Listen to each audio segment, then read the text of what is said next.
और मुसलमानों का 8% कम हुआ है पूरे भारत में। और उत्तर प्रदेश में कितना कम हुआ है?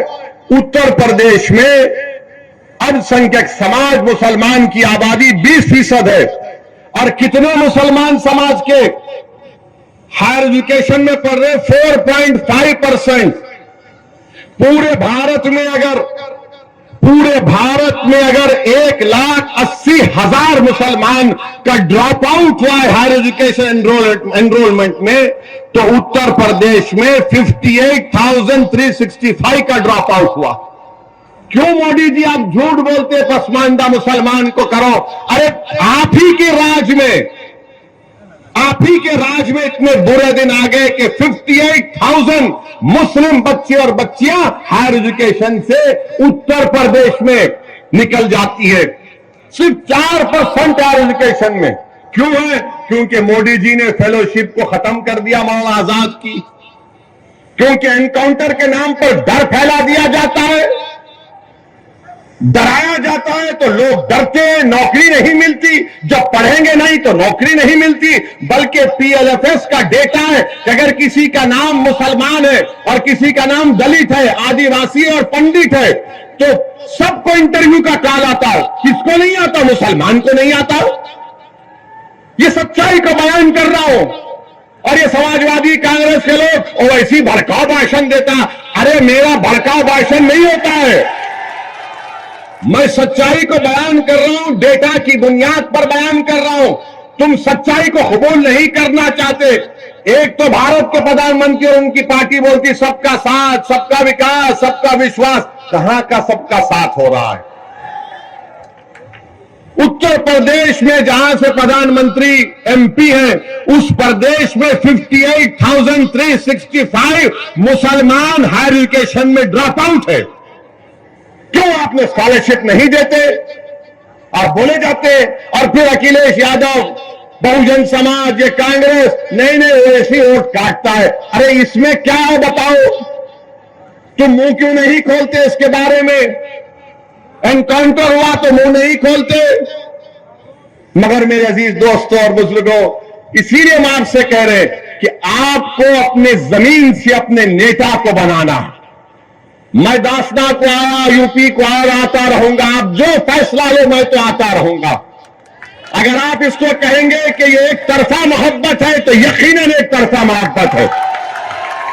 मैं आपसे कुछ नहीं चाहता, मैं सिर्फ ये चाहता हूं कि आप एक सियासी ताकत बनिए, अपनी एक सियासी आवाज को मजबूत बनाइए। याद रखो, आसमानों से कोई उतर कर आने वाला नहीं है, जमीन से आपको अपना नेता बनाना पड़ेगा। मैं अपने आप को नेता बनाने नहीं आया हूं। मैं चाहता हूं कि आपकी आवाज, आपकी वोट की ताकत और अहमियत बने। आप बताओ कि क्या हो रहा है उत्तर प्रदेश में। अब तो महिलाओं को लेडी डॉन मीडिया लिखती है। महिलाओं को दिखाकर मीडिया दिखाता है लेडी डॉन। अब वो दिन दूर नहीं है कि जब एक 12 साल के बच्चे को बताया कि कहा जाएगा ये बच्चा डॉन, महिला डॉन, बच्चा डॉन। अब वो दिन भी दूर नहीं है कि अगर किसी का बच्चा अपनी मां के कोख से पैदा हुआ तो ये रोता हुआ बच्चा बड़ा होकर डॉन बनेगा। मीडिया को रोटी सेकना है। और भारत के प्रधानमंत्री तो माशाल्लाह उसमें तेल डालने का काम करते हैं। केरल में एक पिक्चर रिलीज हुई और उसके ऊपर प्रधानमंत्री कह रहे हैं भाइयों बहनों पिक्चर देखो। अरे देश के प्रधानमंत्री हैं आप या तो पिक्चर के प्रमोटर हैं आप? मानता हूं कि भारत के प्रधानमंत्री की तरह कोई एक्टिंग नहीं कर सकता। अखिलेश भी कोशिश कर रहे हैं मगर फ्लॉप हो रहे हैं। वो कांग्रेस के नेता जो पूरा देश फिरे वो भी कोशिश किए मगर इनकी एक्टिंग के सामने सब फ्लॉप हो रहे हैं। मैं तो समझता हूं कि दुनिया के जितने फिल्म स्टार हैं वो खुश होते हैं कि भाई वो इसको यहीं रखो, यहां आ गया तो हमारी दुकान बंद। आप भारत के प्रधानमंत्री रहकर बोलते हैं पिक्चर देखो। भारत के प्रधानमंत्री आप नहीं जानते क्या? मैं आपको हिस्ट्री तारीख बता रहा हूं। हिटलर ने 70 लाख यहूदियों को खत्म किया था। 70 लाख यहूदियों को हिटलर ने खत्म किया था। कैसे खत्म किया था? इसने अपने दौर में कहा था कि यहूदियों के खिलाफ गाली गलौज करो, हेट स्पीच दो, कि ये जर्मनी से मोहब्बत नहीं रखते, ये आर्यन रेस से नहीं है, ये जर्मनी के गद्दार हैं। फिर हिटलर ने क्या किया? पिक्चर बनाना शुरू किया। 1940 में हिटलर ने पहली पिक्चर बनाई थी यहूदियों के खिलाफ। उसका जर्मन लैंग्वेज से अगर ट्रांसलेशन तर्जुमा करेंगे तो उसका पिक्चर का नाम था द इटर्नल जू। उसमें क्या दिखाया गया? ये यहूदी जर्मनी के गद्दार हैं, ये जर्मनी के अंदर घर के दुश्मन हैं। देश के प्रधानमंत्री, जर्मनी की तारीख आपके सामने है, जर्मनी की तारीख आपके सामने है, उसको आप नजर रखो। आप इस देश को, ये बहुत बड़ा देश है, इस देश की खूबसूरती, इसका कल्चर है, इसका मजहब है, इसकी जबानें हैं। वो पिक्चर को दिखा रहे, अरे पिक्चर बनाने वाला कितना कमजर्फ है। पहले कहा कि 32,000 महिला आईसीस में चले गई, जब कोर्ट में केस गया तो कहा कि सिर्फ तीन। अरे वो गई तो तुम क्या पिक्चर बनाकर पूरे बुर्खापोश खवातीन को बदनाम करोगे? तुम क्या पूरे समुदाय को बदनाम करोगे? और भारत में जितने मुसलमानों के मजहबी तंजीमें हैं, उन सब ने आईएसआईएस के खिलाफ फतवा दिया, कहा यह दहशतगर्द है, आतंकवादी है। तुम वो नहीं दिखाते। और किसी ने हमसे कहा कि उस पिक्चर में वैसी तुम्हारी तकरीर भी दिखाई गई। तो हम मानते हैं कि हमारी तकरीर को सुने बगैर हमारे दुश्मन का भी पेट में दर्द नहीं कम होता। इनको लगता है कि जब तक ओवैसी का भाषण नहीं सुनेंगे हम में मर्दानगी नहीं पैदा होगी। तो सुनो, सच्चाई पर मुमन्नी है, झूठ पर हम नहीं बोलते, लंबी लंबी नहीं छोड़ते। भाइयों बहनों, 15 लाख आ जाएगा। भाइयों बहनों, हर साल 2 करोड़ नौकरियां मिलेंगी, अच्छे दिन आ जाएंगे।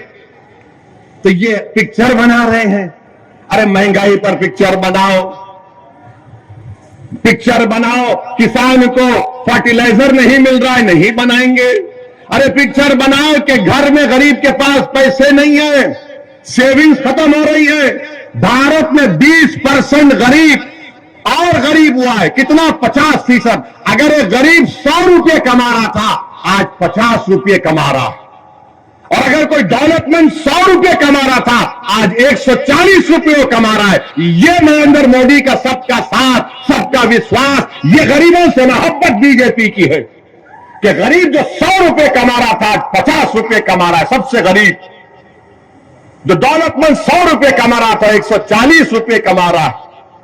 तो भारत के गरीबों को फैसला करना है, भारत के मजलूमों को फैसला करना है।